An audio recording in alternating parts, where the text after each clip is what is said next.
Jeron Teng to Ginebra, Mikey Williams and Kai Sotto nagdemand ng malaking bayad para maglaro sa Gilas, Pilipinas. Ang unang player na hinihinala ng mga tao ay ang TNT superstar na si Mikey Williams. Hindi naman lingid sa kaalaman ng mga Filipino fans na nagdemand na din dati ng big salary si Mikey Williams sa token text para sa kanyang serbisyo. At yun ay binigay naman ni MVP.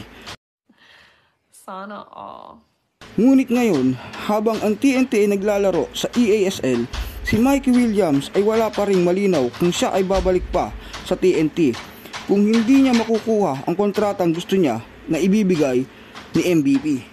Ano ba to? Alam naman natin na lahat ng kayang-kayang magbayad ni MVP ng malaking halaga sa isang player. Ngunit si Mikey Williams ngayon ay 33 years old na. Masasabing pa rin naman na 2 to 3 years ay kaya pang ibigay ni Mikey Williams ang best form niya sa liga.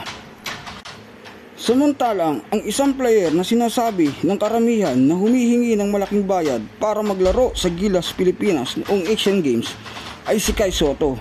Pero marami ang hindi naniniwala at ito'y sinasabing haka-haka lang dahil si Kai ngayon ay nasa Japan B-League at may injury sa kasalukuyan. Kay Jeron Teng, matapos hindi pumirma sa Converge. Kaya nga ikaw alam kung magaling ang tsamba mo, malakas eh.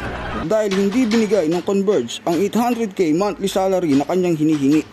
Hindi, wow. Kung si Maverick Hamisi ay nakuha ng Ginebra, posible din bang kunin ng SMC ang serbisyo ni Jeron Teng? Subukan, masisira ang buhay mo.